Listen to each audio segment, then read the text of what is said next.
अस्सलाम वालेकुम। आज की वीडियो काफी ज्यादा इंपॉर्टेंट होगी। अगर जो है वो आपके 7th के पेपर जो है वो तकरीबन खत्म हो गए, उसके बाद ही 5th के हैं और उसके बाद ही 3rd के और 1st के, तो 3rd, 5th और 1st के लिए ये वीडियो काफी ज्यादा इंपॉर्टेंट होगी।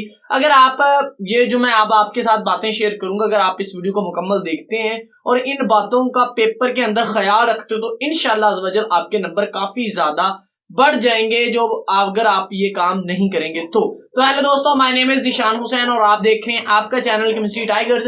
अगर आपने अभी तक हमारा चैनल सब्सक्राइब नहीं किया हुआ तो नीचे भाई सब्सक्राइब का बटन है, सब्सक्राइब का बटन जरूर दबा दीजिए। इससे आपको ये फायदा होगा कि जितनी भी लेटेस्ट अपडेट आने वाली हैं जिस यूनिवर्सिटी फैसलाबाद मेन कैंपस, सब कैंपस और एफिलिएटेड कॉलेज की, वो आपको मिलती रहेंगी। तो स्टार्ट करते हैं जी। सबसे पहले मैं क्लियर कर दूं कि भाई जो 5th सेमेस्टर है उसके जो पेपर हैं वो 9 मार्च से स्टार्ट है। तो 9 मार्च से पहले पहले जिन बातों का आपने ख्याल रखना है, पेपर के अंदर कुछ बातें मैंने आपके साथ शेयर कर दी हैं, ठीक है। वो ये थी कि वो जब आप पेपर के लिए तैयार होते हैं, ठीक है, तो किन किन बातों का आपने ख्याल रखना है वो मैं आपके साथ शेयर कर चुका हूं पहले।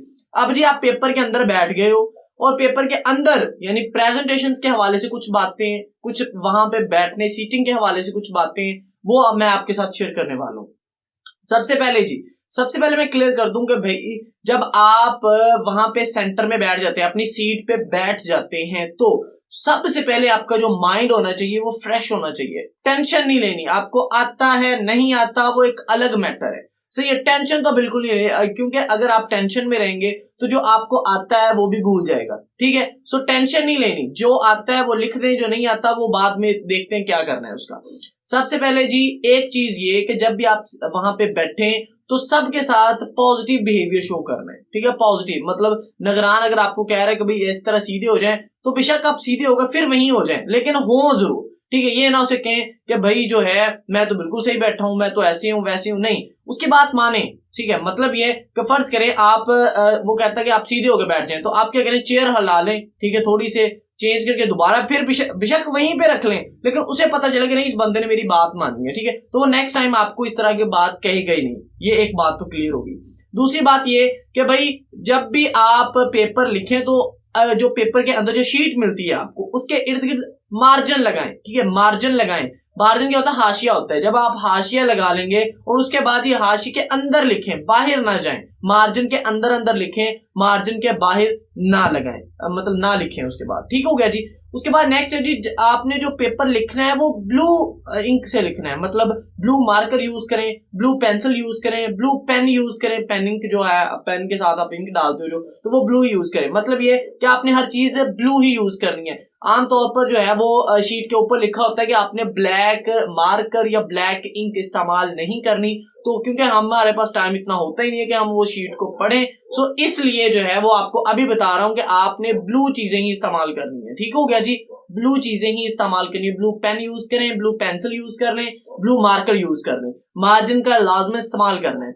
अच्छा जी, उसके बाद जी जब आपका पेपर एक क्वेश्चन खत्म हो गया, क्वेश्चन या एक सवाल खत्म हो गया, उसके बाद एक दरमियान में छोटी लाइन लगा लें, ठीक है, कंप्लीट नहीं, दरमियान में एक छोटी सी लाइन लगा लें। उससे आपको ये फायदा होगा कि भाई जो पेपर चेकर है वो कहेगा कि भाई इस बंदे की प्रेजेंटेशन अच्छी है और ये क्वेश्चन खत्म हो गया, अब नेक्स्ट क्वेश्चन स्टार्ट होना है, यानी आप उसके लिए आसानी पैदा कर रहे हो चेक करने में। तो जब भाई आप किसी के लिए आसानी पैदा करोगे तो डेफिनेटली वो बंदा जो है वो आपकी सपोर्ट में भी थोड़ा बहुत करेगा कुछ ना कुछ।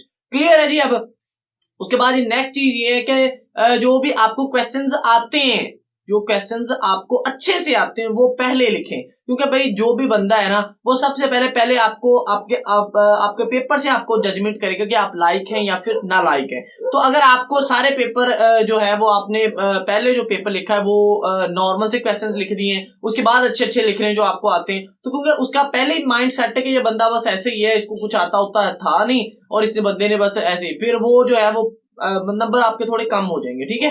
तो अगर आप पहले ही अच्छा लिखेंगे, जो आपको आता है वो पहले लिख दिया, उसकी प्रेजेंटेशन भी अच्छी है, तो वो कहेगा भाई ये बंदा जो है वो काफी लाइक है। और उसके बाद मैं आपको बात क्लियर करूं कि भाई ये जो है और उसके बाद इतना टाइम नहीं होता कि वो अकेला क्वेश्चन पढ़े, उसने 2-3 पेजों से ही आपका जजमेंट कर लेनी है कि ये बंदा नालायक है या फिर लायक है, सही है। तो उस हिसाब से अपनी जो प्रेजेंटेशन है वो सबसे पहले जो है वो सबसे अच्छा लिखें, ठीक है, सबसे अच्छा लिखें। उसके बाद ये थोड़ा सा जो नॉर्मल है उसके बाद एंड पे लिखें जी, जो नहीं आता या उसके रिलेटेड कुछ भी आपको आता है छोड़े ना, ये बात क्लियर करेंगे भाई कोई क्वेश्चन आपने छोड़ना नहीं है, अगर छोड़ दिया तो नंबर नहीं मिलने, अगर आपने उसके बारे में कुछ भी लिख दिया तो भाई चांसेस तो है ना वो 1 नहीं 2 नहीं आधा नंबर तो देगा ही ना, ठीक है। तो वो आधा नंबर अगर आप नहीं लिखेंगे तो वो आपको मिलना नहीं, तो कोई भी क्वेश्चन आपने छोड़ना नहीं है, सही है।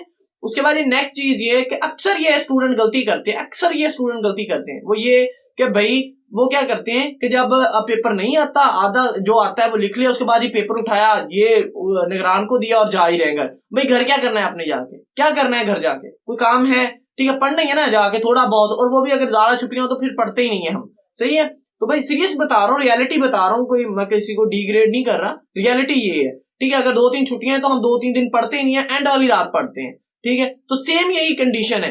तो अगर जो है वो आपको भाई टाइम, अगर पेपर नहीं भी आता तो आप पेपर में बैठना जरूर है, जो आपको 3 घंटे या 2 घंटे 2.5 घंटे हैं वो आपने बैठना है पेपर के अंदर। बेशक आपको 10 मिनट आता था, आपको 15 मिनट, जितने एक क्वेश्चन आता था 2 आता, भाई एंड पे जो होता है ना वो काफी ज्यादा नरमी हो जाती है, ठीक है। एक दूसरे से बंदा पूछ भी लेता है, और भी बहुत सारे चांसेस मिल जाते हैं आपको, निगरान भी कुछ नरम हो जाता है, थक जाता है खड़ा हो के, ठीक है, एक दूसरे को कह के, तो वो थोड़ी नरमी हो जाती है एंड पे। तो अगर आप एंड तक बैठे रहेंगे तो काफी ज्यादा आपको फायदा होगा। एक पेपर में करके देख लें आप, नेक्स्ट टाइम आपको बताने की भी जरूरत नहीं होगी, ठीक है। सो ये माइंड में बिठा लें कि आपने कभी भी ये ना हो कि 3 घंटे का पेपर है, 2 घंटे किया और 1 घंटा जा ही रहे हैं आप, सही है। तो देखो आपने पहले घर से जब आए तो तब क्या किया है, तो अब जाके भी क्या करेंगे, तो कम से कम ये जो 3 घंटे हैं ये तो कम से कम पेपर में बैठे कंप्लीट करें, और वहां पे आपको फायदा होगा। ये चंद बातें थी जो मैंने आपके साथ शेयर की है। एक और इम्पोर्टेंट बात है, पेपर के रिलेटेड तो नहीं है बट